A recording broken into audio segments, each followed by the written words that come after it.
First on film and entertainment, the whole team is together. Peter Krauss, delightful to have you back. Jacqui Hammerton, where have you been? We haven't seen or heard from you for at least a year or two. And Greg King, the team, absolutely. Let's start with you. Peter, you gave us a scare, but you're back and you're firing and you're fit, correct? Pretty much so, yes. Fantastic. Well, this is really nice. Jacqui, you've been a world traveller, correct? Oh, yes, but I've spoken with you since then, Alex, so... Have I forgotten that? Yes, you've forgotten that. Oh, I have. Okay, well... You're getting old, Alex. Exactly. That's terrific. You know, it's the mind sort of wanders in all sorts of directions, Gregory, correct? I wouldn't know. He's not that old. Not that old. Okay, Donald Sutherland's passing, extremely sad. One thing, I just thought he carried himself throughout his life remarkably. And, I mean, he was a very, very well-known figure around the world. For those who are delighted by cinema like we are, I don't know, it's, again, we talk about age, etc. He was 88 years of age. One thing that strikes me, and I suppose this is somebody who has become envious as I've become, what does one say about losing the thatching up top? Challenged in that area.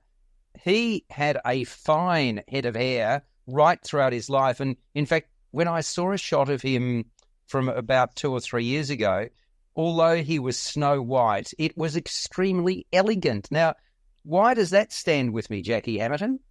Well, because you're jealous, but apart from that, Yeah. Snowy White, he also had a magnificent beard from time to time when it was called upon. So maybe that's why it's prominent for you, because it really stood out. Oh, And the voice of his, he often had that silky, sinister tone to his voice sometimes and played great villains.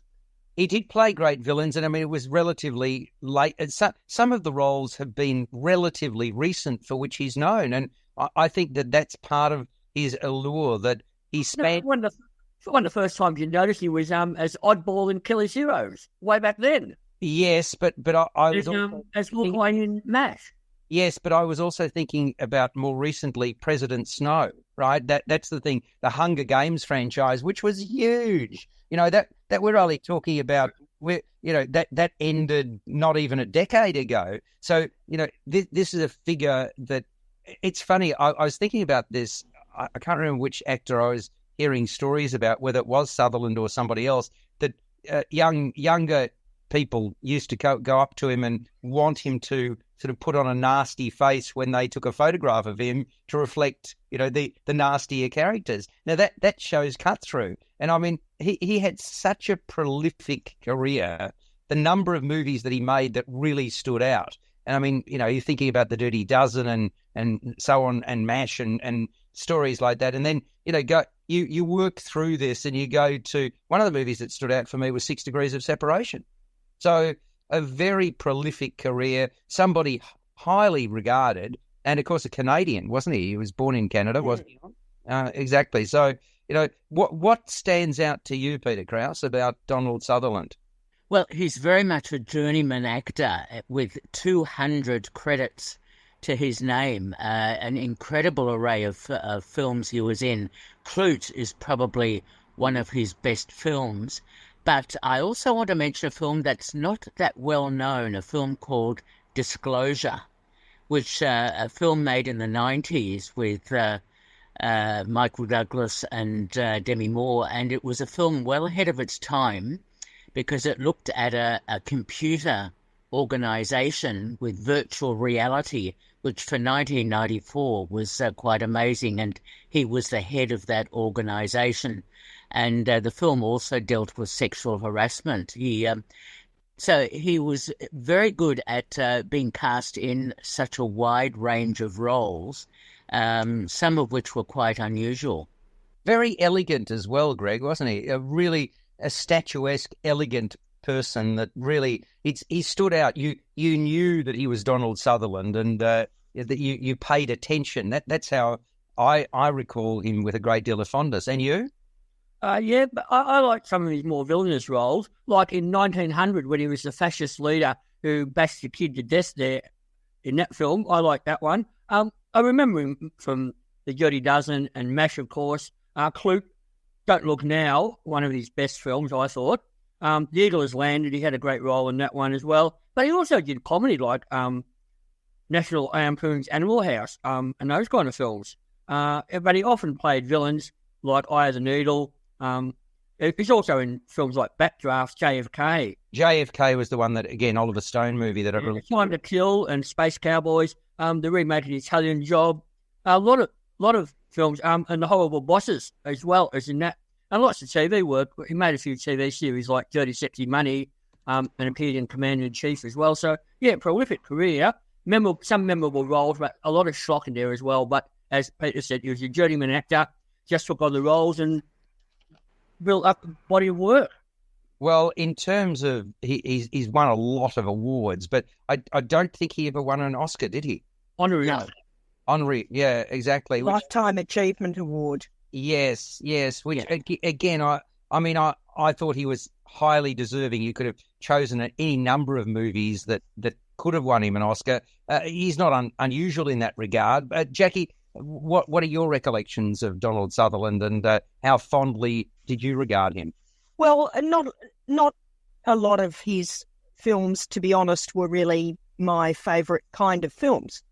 So he wouldn't be up there for me as one of my, as being in my favourite films. However, he is an all-time Hollywood, old-school Hollywood gentleman, if you like. Yes. I think it's the kind of person that I liked.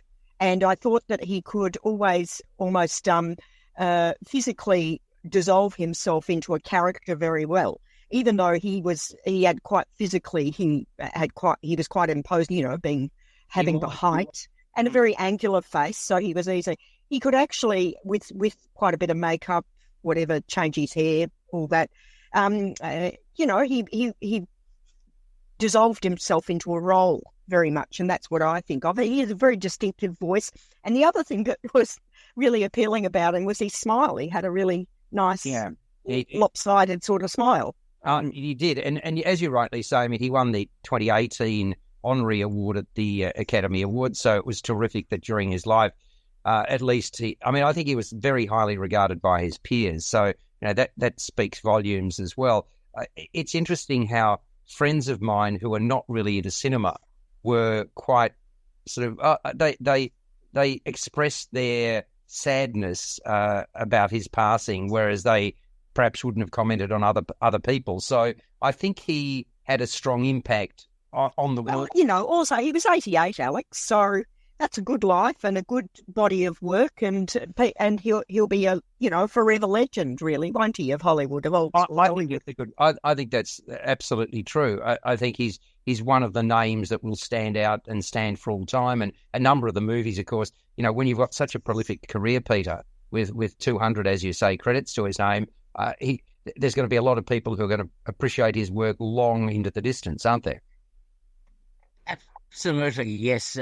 Such longevity and such a wide range of roles. And he also did win an Emmy Award, I must say, as well, for a television production. So apart from the honorary Oscar, he certainly was well recognised.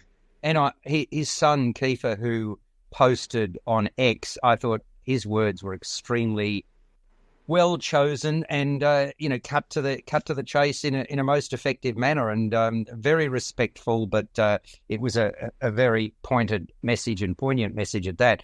So Vale, Donald Sutherland, and we talking about sort of franchise movies, and we talked about the Hunger Games that have had real impact.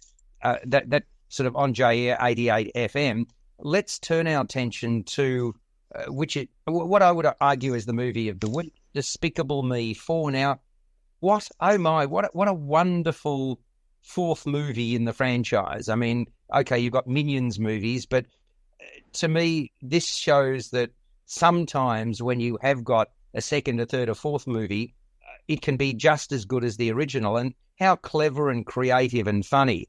And we went along on opening night, the media night, and a lot of the laughter came from adults who really appreciated what was going on here. And I think that speaks volumes. And it may be the first film in the collective, specifically the Despicable Me collective, for 7 years, but it only goes to show that in the intervening period, the filmmakers have continued to hone their skills. So, and wouldn't you love to be a voice talent in a successful series like this? I was thinking about this when I was thinking of Steve Carell, and Will Ferrell joins this one. So that's really it's a big thing. And of course, Kristen Wiig, they're the sort of three that stood out for me. But anyway, you've got Gru, the world's favourite supervillain turned anti-villain league agent, AVL, attending his, I think it's 1985 high school reunion, if I'm not wrong. And it's where his former nemesis, a character called Maxine Lamal, the voice of Will Ferrell, continues to mock him and lord it all over him. And much to his chagrin, the principal of the school they attended announces Maxime Lamal as the most successful student, and he presents him with a trophy. But of course, that's where the real skullduggery begins, because in his victory speech, Lamal outlines a nefarious plan in which he turns into this all-powerful mega cockroach. Who would have thunk it, yeah? But anyway, he's got a loyal cockroach following behind him, and he's ready to take over the world. Of course he is. Until Gru and members of the Anti-Villain League jump upon him and capture him and put him in jail. Problem is that he isn't going to be in prison too long before he's sprung, and he's got vengeance in mind. So to that end, the Anti-Villain League has to act swiftly to keep Gru and his family out of harm's way. So at short notice, they move to the picturesque town of Mayflower. And I speak about Gru, about his partner Lucy, played by Kristen Wiig, their daughters Margot, Edith and Agnes, and the baby, Gru Jr. So they're given false names. The parents adopt new fake occupations, and with them are their three closest minions who continue to get into all sorts of trouble. And so too the army of minions who are now all shifted to AVL headquarters. And among them, 5 so-called volunteers are turned into mega minions. It's sort of larger versions of minions who can get into even bigger mischief. And they're the ones who are called upon to help recapture Lamal.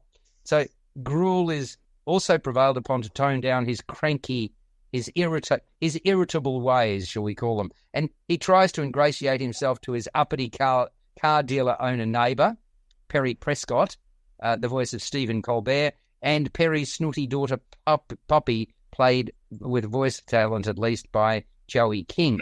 In fact, it's the daughter, Poppy, who dreams of becoming a supervillain. She's obsessed with all things villainous, and she blackmails Gru into helping her pull off a heist at his old school.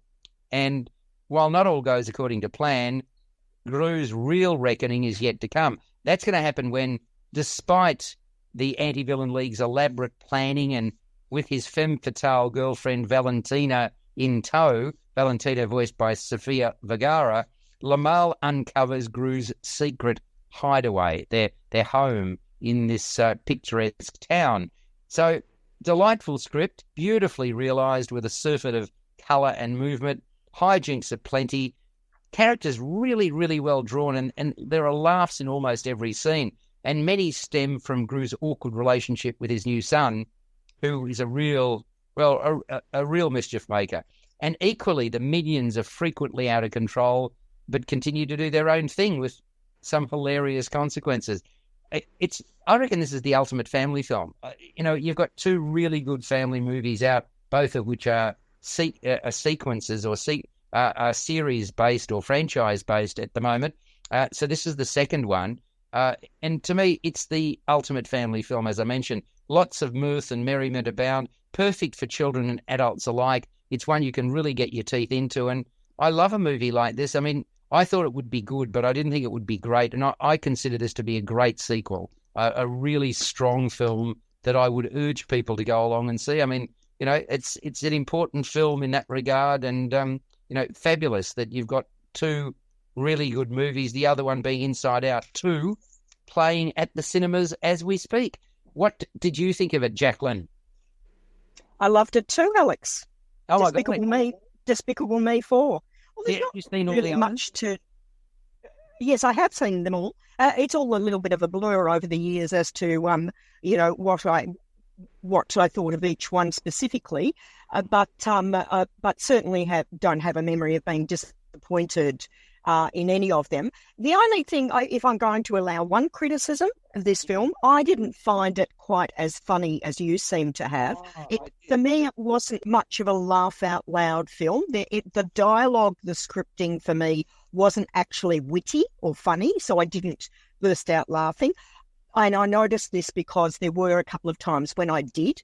However, on the other side of the coin, it was endlessly entertaining and mildly amusing the whole time. Like, I didn't want to take my eyes off the screen. And some of that. So hang on.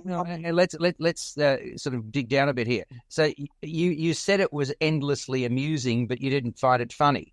So hang on, how does that work? Okay, so we're splitting hairs here, perhaps, but I didn't laugh out loud. Funny. I didn't laugh out loud at funny script lines, witty lines. Yes. Okay. And yet, it was what was happening on the screen was visually very amusing. There was a lot of slapstick and, of course, the minions. But you went to opening night, didn't you? You went to the media. No, I didn't actually, and I would like to say I went along all by myself at a very strange time for what could be a cartoonish young people's film at about 6:30 p.m. And in the cinema with me were several couples in their 20s. And I thought that was a fantastic audience for this film. And yes, at the times that it was funny, they were laughing out loud.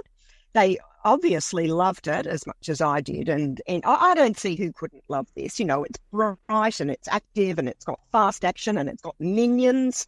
The other thing I noted very much about this is that the main plot that you gave in a bit of detail there actually didn't seem to me to be a dominating, strong plot, because there were so many little subplots to entertain us along the way.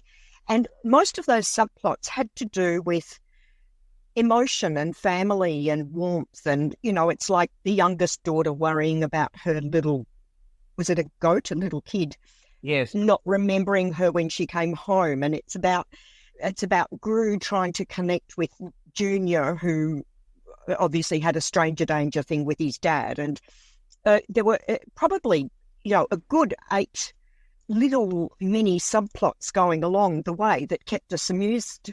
And so nothing about it was too complicated, is what I'm saying. They didn't have to have a big plot that got complicated. It was just a baddie who was obviously a baddie, and he was a cockroach, and, villain versus good guy. So I like that. When you think about it, you think about the fact that there's a cockroach at the centre of this, a mega cockroach or whatever. You're thinking, oh, no, this could never work. And yet, this is where I really admire the writing. And we talk about this a lot on this.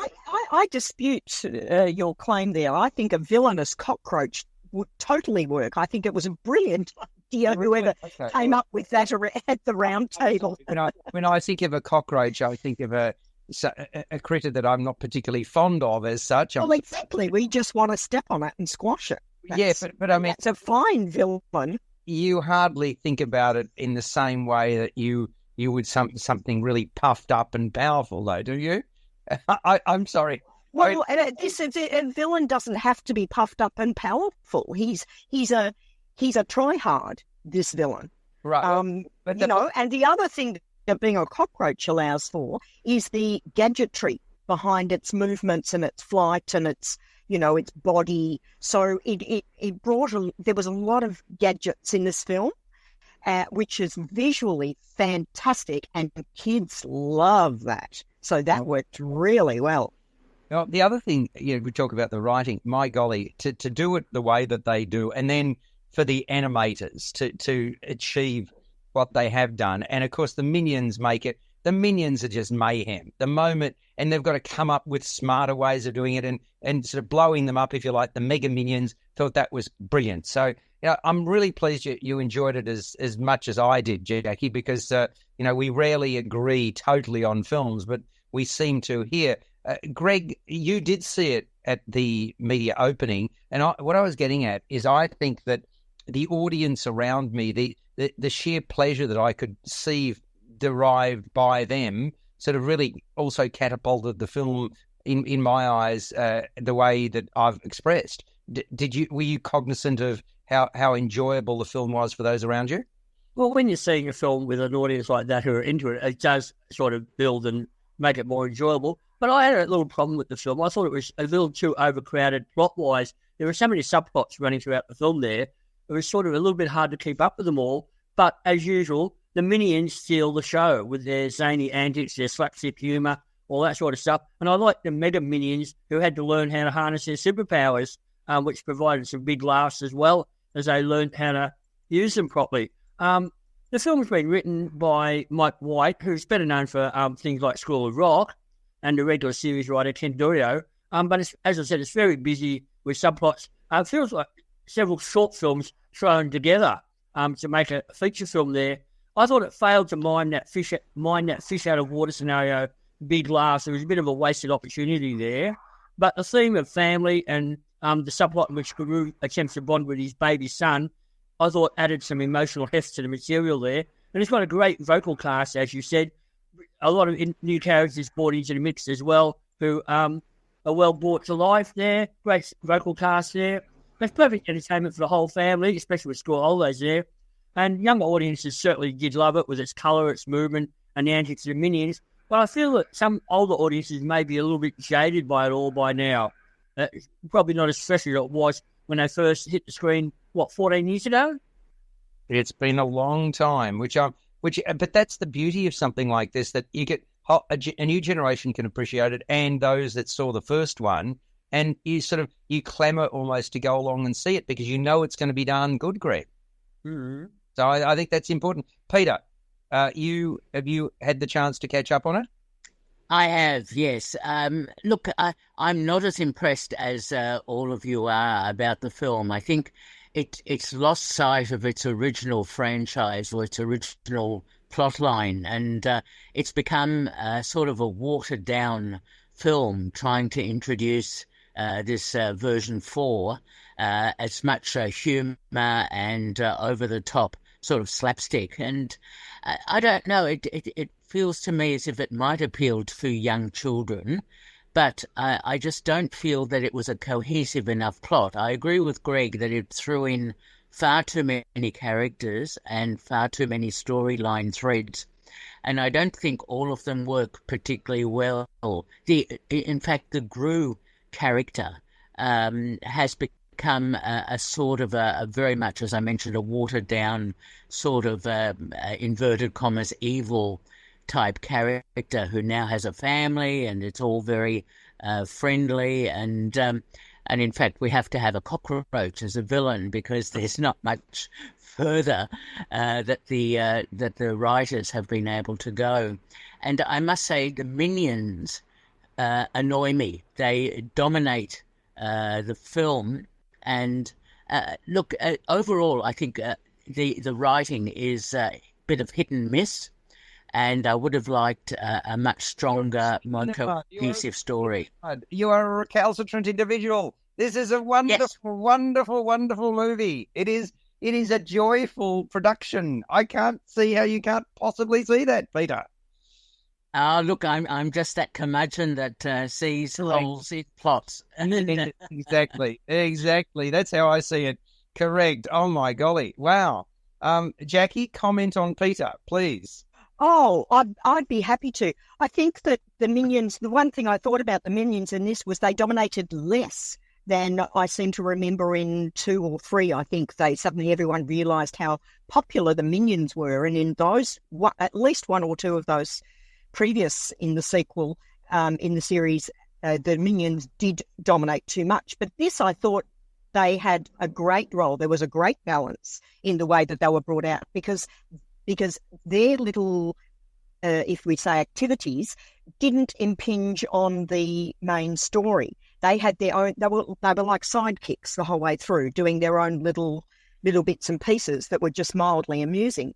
And I also think, Peter, that Gru had gone from evil and he turned to good previously. So he's not a villain anymore. He actually works for the Anti-Villain League, which is why they were being put into a safe house and had to move away from their home when they were being pursued by the villains.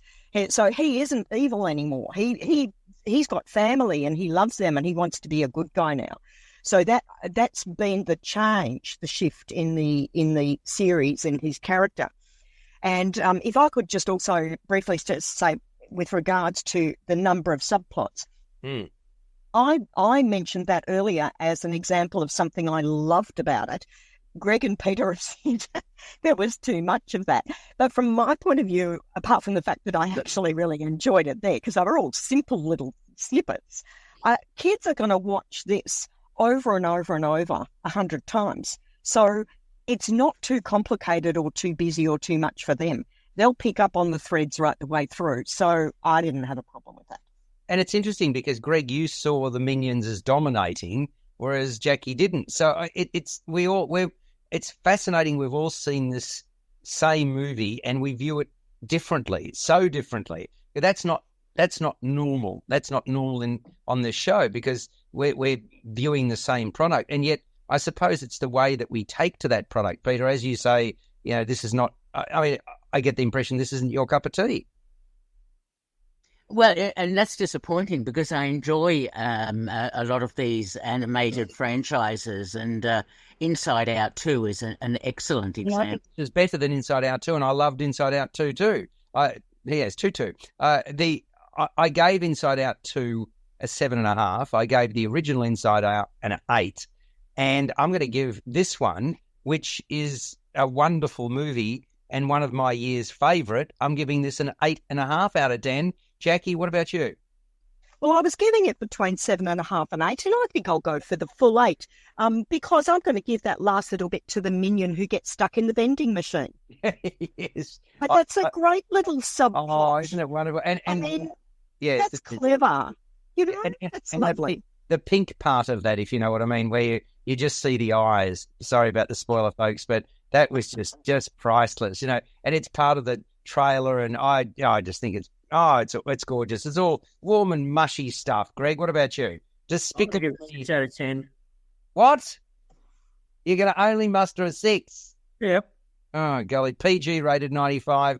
Peter, do I need a drum roll or not? Maybe not, but I agree with Greg, actually. I gave it 6 out of 10 as well. Where's your inner child, Peter?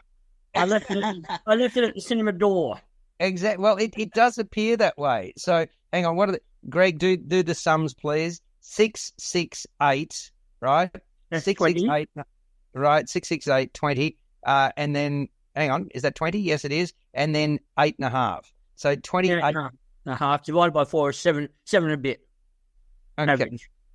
Well, is that the technical result, Greg? Yeah, that is. So, 7 and a bit is better than average, isn't it, Jacqui? Oh, definitely.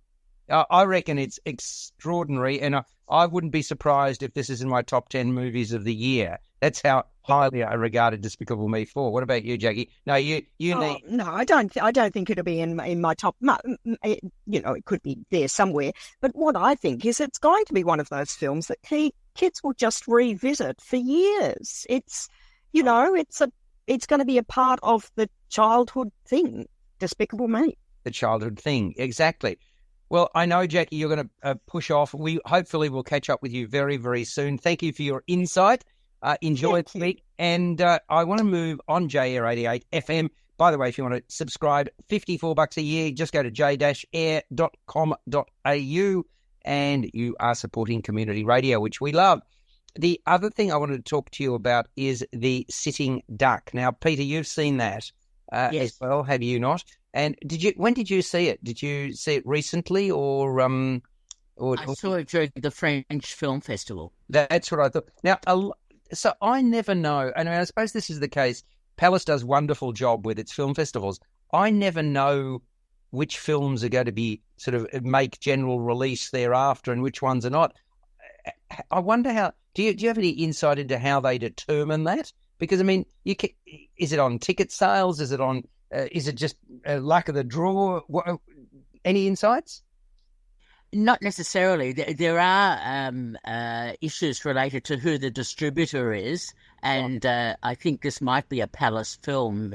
They bought quite a few of the films from the French Film Festival, and also it depends on the star power. And of course, Isabelle Huppert has a lot of star power. In fact, we just received an invite yesterday for another movie with Isabelle Huppert in Japan. Yes, Sydney in Japan, which also was part of the French Film Festival. Ah, was it indeed? Right, got it. Well, okay, The Sitting Duck is a couple of hours. It's 2 hours and 2 minutes. It's rated M, and it is a political thriller concerning a trade union official and whistleblower. She was not believed after a violent personal attack. Now, I didn't know this, because I don't read about movies until I've seen them and I've actually written things up. But once I'd written up my review and started sort of talking about it, I realised it was based on fact, and that elevates it in my eyes, because it fact is often stranger than fiction, and you can't quite believe that this was actually based on a real situation, a court case, and so on and so forth. Now, the central figure is Maureen Kearney, played by Huppert, who had a hood put over her head. She was bound, she was raped, she was cut, and this was the 17th of December 2012. Now, I don't imagine it's identical to the real story, because I think the real story occurred in Belgium, didn't it, Peter, as well? That's my understanding. I'm not sure whether you're over that or not. But I think that's true, yes. Yeah. Anyway, Maureen Kearney worked for a company called Areva, Areva, a French multinational specialising in nuclear power. So a change of leadership at the firm ahead of the 2012 French election brought with it extra pressure on this woman, on Kearney. And she vowed to stay on, and she was duly elected to represent Areva's then 50,000 workers for a sixth term, which is no mean feat. And unfortunately, she didn't trust the new Areva head, Luc Oursel, played by Ivan Attal.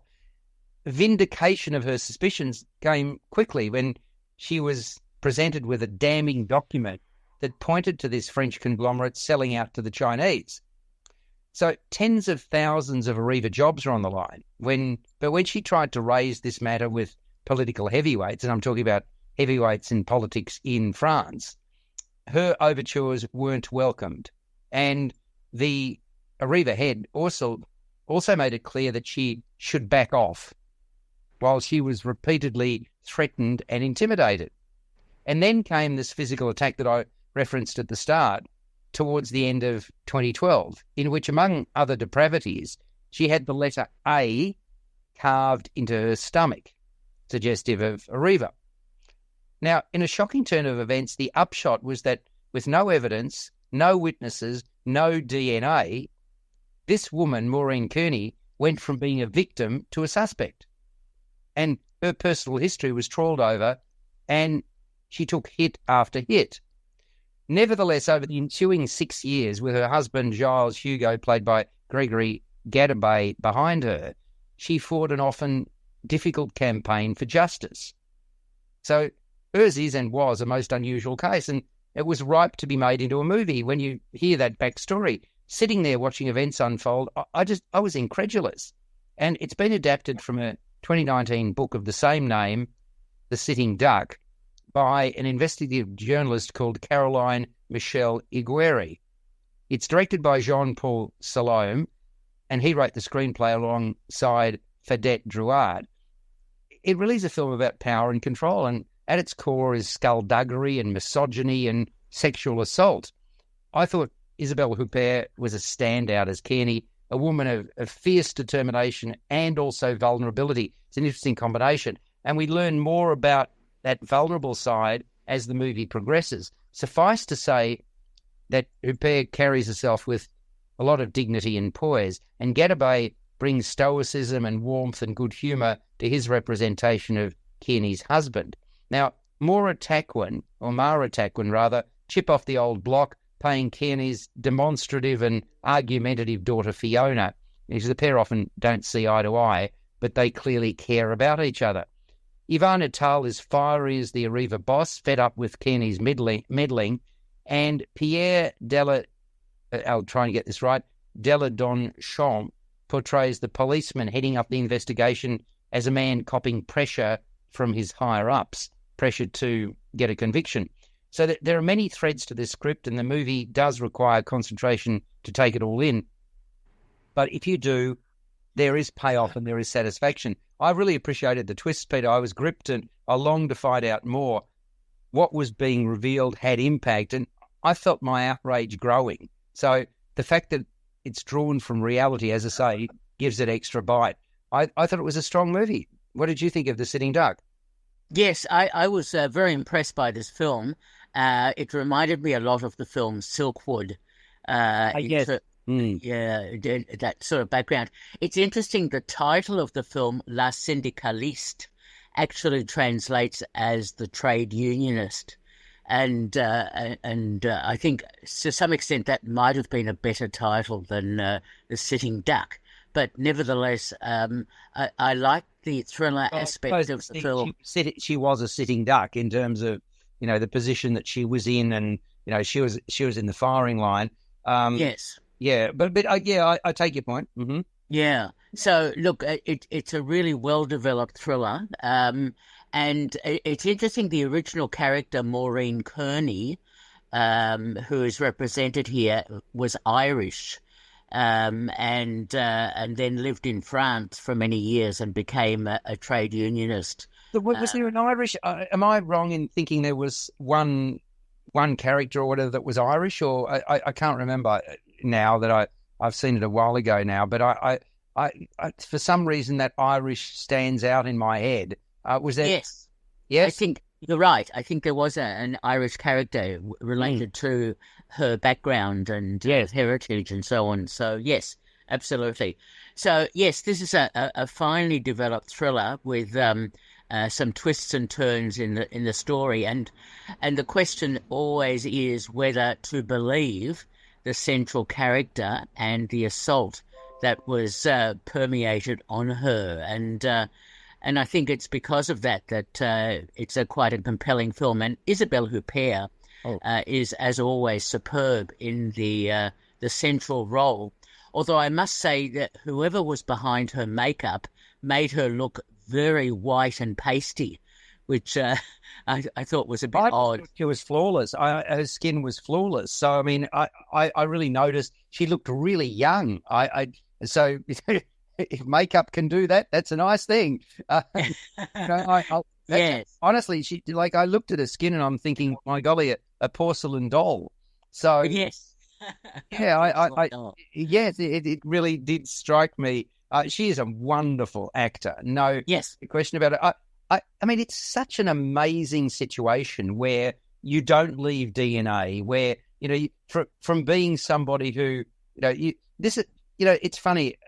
Funny is the wrong word. It's very sad. I spoke to an extended family member who happens to be a policewoman in Victoria, and this is going back a couple of years, and it really stood out in my mind, especially given what we're talking about here about a woman who's sort of had a sexual assault and is not believed. How few people actually go through, and we're talking specifically women here, but how few women actually want to go through the process because they are seen as the accused rather than the person who has had a crime perpetrated upon them, and how difficult it is to, not in a circumstance like this, but generally to get a conviction in a sexual assault charge. I mean, this is something that we talked about. I remember at a particular event, and it really stayed with me. And I mean, obviously, the burden of proof needs to be there. I'm not suggesting otherwise, but there are many people who choose not to report it because, if you like, they have to relive the trauma, and it's a question of what the lesser of two evils is. So all of those things were brought up for me, Peter, and you can imagine how would you feel? You'd be outraged, and at some point you'd feel battered and beaten down because the world seems to be against you. I mean, that's the whole point of the premise. Look, you're absolutely right. The victim as being accused of perpetrating evidence that may or may not be true. And yes, absolutely. And I think this film demonstrates that very well indeed. And it's interesting. I think the real life character was probably around about 70 at the time that all of this happened to her. As the trade unionist. And we mustn't forget that there is a big political conspiracy that is behind this film, as she was a whistleblower, and the whole aspect of nuclear power and losing so many jobs, which she was trying to defend, and of being sold out to China. Look, there are so many aspects to the film which I thought were very impressive. Greg, off the top, and I haven't given you any sort of notice about this at all, there are a couple of things that Peter spoke about there. Films about whistleblowers and films about sexual assault where victims are not believed. I'm just thinking over the years, we've seen quite a few movies about whistleblowers. The Insider with Russell Crowe, that's the one I was thinking of when I mentioned that. That's one. I mean, I suppose there must have been quite a few others, and then others about sexual assault. Any others that any of us can think of that spring to mind? Not necessarily parallels with this. Just there was an Australian one with Deborah Lee Furness from the late 80s. I don't recall what that was, but I mean it's. Peter would probably know it off the top of his head. Peter, do you... Yeah, I remember it from the late 80s. I'm trying to think of the title. I'm quickly Googling it as we speak.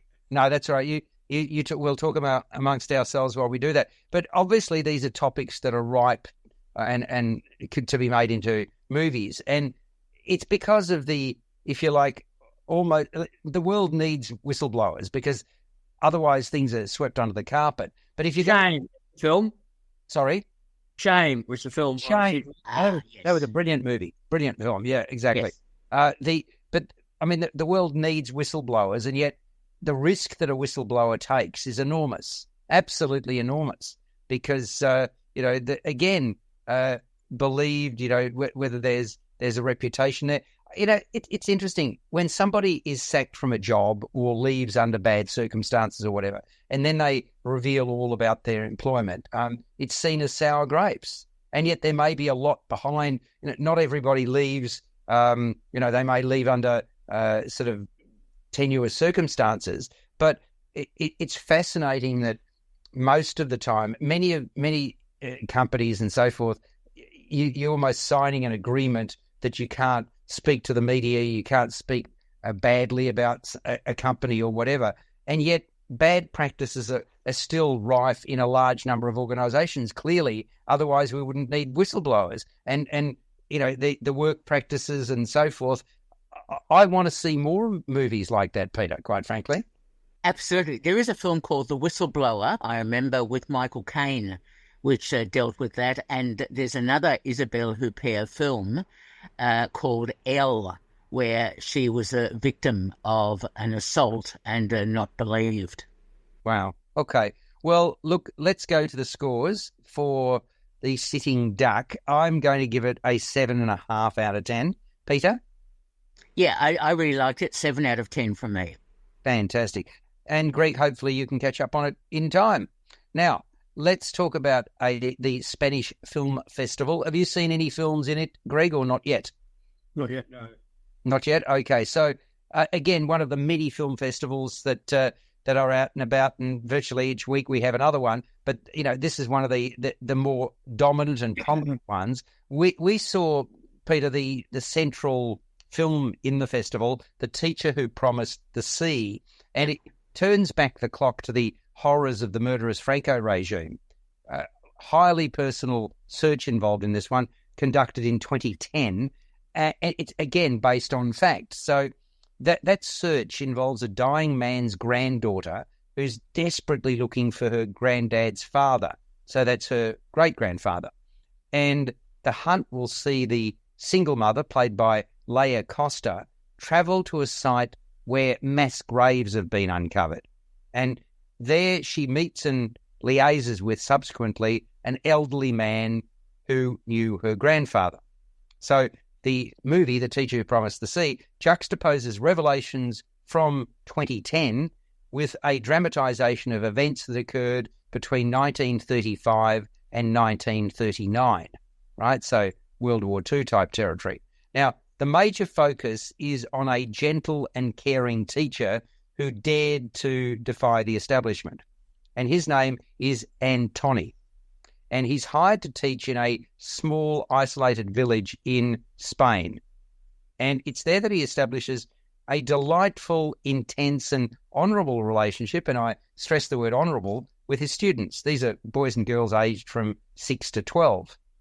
So he's an atheist, and his first order of business is to remove the cross from the wall of the schoolroom, which immediately puts him offside with the surly local parish priest.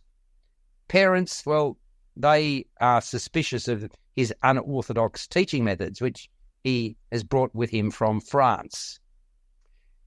And he creates magic with his students through the use of a small printing press, which enables them to create and craft their own little books. And to the children's wonderment and excitement, he promises to take them on an end-of-year trip to, quote, see the sea, S-E-E-S-E-A, see the sea for the first time in their lives. So with the best will in the world, though, expectation will turn to tragedy. So this won the Audience Award at this year's Gaudi Awards, which are celebrated annually in Barcelona. And it's quite an emotionally wrought drama. There is an archaeological dig where bones are uncovered, and that starts the film. It's the, pardon me, flesh and bones manifestation of that, which takes one back much later in the movie. And its impact is very strong. It's immense, in fact. The political undertones of the film are apparent throughout, but the arrival of Franco's forces in this sleepy village reveals the depth of fear and hatred felt at the time. And I wondered, my mind actually wandered back to the extraordinary Academy Award-winning film Life is Beautiful back in 1997. And so much promise is taken away with utter brutality, which was the essence of that movie as well. I reckon the actor Enrique Augier does a really fine job as the idealistic teacher who offers so much. He brings the sympathetic edge to his portrayal. And a pall hangs over Leia Costa's role as the granddaughter as she uncovers clues to a dastardly family story.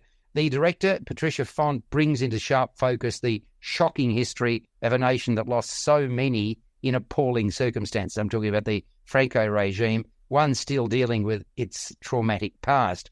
So the centerpiece film at the Spanish Film Festival, it requires a bit of concentration to follow, but it's well worth a look, Peter, isn't it? I was very impressed by this film because it looked at the issue that a lot of Spanish filmmakers are still dealing with, which is, of course, the Spanish Civil War and the anti-communist approach that was taken in the 30s to weed out the communists, which suffered so significantly. Just like German filmmakers are still dealing with, in many of their films, with the Nazi period. So, yes, this one is a really well-framed story about the search for the past and for evidence of the brutality and the deaths that occurred during the 30s under Franco. Really well-developed story, and I love the father-son relationship in the 30s, where the father didn't see any value in education at all for his son, and blocked a lot of that for the teacher, and the teacher having to try to work around that, and yet other children, other students were very keen to have this opportunity to write their own stories, which of course would be anathema to the Franco era, because you have to submit to what was appropriate at the time, and anyone who's tinged with the idea of being a communist or questioning the regime would come into a great deal of trouble and eventually death in many respects. So, yes, very impressive film. Certainly one of the highlights of this year's Spanish Film Festival. 7 out of 10 for mine, Peter. And you? I actually gave it 8 out of 10. Ah, very good indeed. Now, look, before we go, I wanted to mention now this. You only have one more opportunity to see this, but I saw this. Was because there were so many other things on. I wish I'd seen it earlier. It's Shrapnel. That's the name of it. It's a show at 45 Downstairs, 45 Flinders Lane, and it's put on by Kadima Yiddish Theatre. And few are as fearless in opening up their lives, warts and all, as is Namibian-born Natalie Gamsu, who lives here in Melbourne. And she's a singer, she's an actor, she's a cabaret performer. She moved to Australia in 2003, studied drama at the University of Cape Town, and she's worked all over the world. She lifts the lid on her experiences. She gives us her thoughts and feelings. In this particular one-woman show with a pianist, in addition, who fires more than the odd angry shot. And she's delightfully engaging. She's a really entertaining artiste who can do it all. She can sing beautifully with perfect diction. She's got heart. She's got conviction. She can deliver evocative stories, and there's many of those. And she has us eating out of the palms of her hands, hanging on to her every word. And the opening number that she sings actually highlights this litany of place names, many of which she's performed in, and the latter includes Chicago and LA, London, Berlin, Amsterdam, and Johannesburg. For more than a decade, actually, before making Australia home, she lived and worked in New York City. This time, her stage is 45 Downstairs, which I mentioned at the outset, arranged cabaret style with patrons seated at small tables up front and on tiered seating behind. And she's accompanied by the pianist and musical director Mark Jones. She wrote the show with Ash Flanders. Direction is from Stephen Nicolazzo and Ash Flanders. So she regales us with her love of all things Spanish, including the fire and passion in flamenco dancing, and that starts with her ugly crying, as she calls it, alongside her husband Julia in Barcelona. And she talks about her Jewish roots, her immediate family who lived in a constant state of tsuris, and being forever fat-shamed by her mother. For those who don't know, tsuris is sort of a Yiddish word for distress. That's one definition anyway. Now, among her most memorable anecdotes is when she downed a whole plate of fudge complete with red syrup that she found in the fridge. Of course, there is a sting in the tale, which I'm not about to spoil, but humour and pathos are comfortable bedfellows for Gamsu, her lively offerings pouring out at pace. And she worked in intimate apparel in Manhattan, and she met celebrities like Patti Smith and Jennifer Lopez and Britney Spears, and she also became acutely aware of the feel-good factor in sizing and the roles she was expected to play in terms of fitting out her patrons in that particular role. And she earlier had attended boarding school where there was a waste not, want not attitude, and her weight inevitably ballooned. And her mother, Judy, who, like her father, David, she called by her first name, addressed that each time she returned home, which she found exhausting because basically, she was yo-yoing in terms of weight, and her mother was constantly sort of telling her that less is best. So, look, she snubs plastic surgery, a trait that was adopted by some of her nearest and dearest, while lunch with Granny was a bit of an ordeal that left her with bad stomach aches. It's an amazing production. It really is something mighty special. I thought it was fabulous, absolutely fabulous. And, even dark thoughts that were in her life, and she'd known a number of people who'd committed suicide, one who even told her where to stab herself if she were to follow suit. So she got married so she could stay in Australia. Her honeymoon, they left her less than impressed. So too working in customer care. So a very full and diverse life thus far. She's not one to hold back, and nor would we ever want her to. And lots of mood-changing lighting and great sound design showcases what a supreme talent we have in our midst in Natalie Gamsu. Really strong, handful of songs in Yiddish, Spanish and English, and the show's a rare and fulfilling treat. And tonight is your last opportunity to see Shrapnel. So please, folks, don't hesitate to do so. Really, really enjoyed it. Peter, thank you so much for your time. Gregory King, likewise. And I wish you well, and we will do it all again very soon. You've been listening to first on film and entertainment.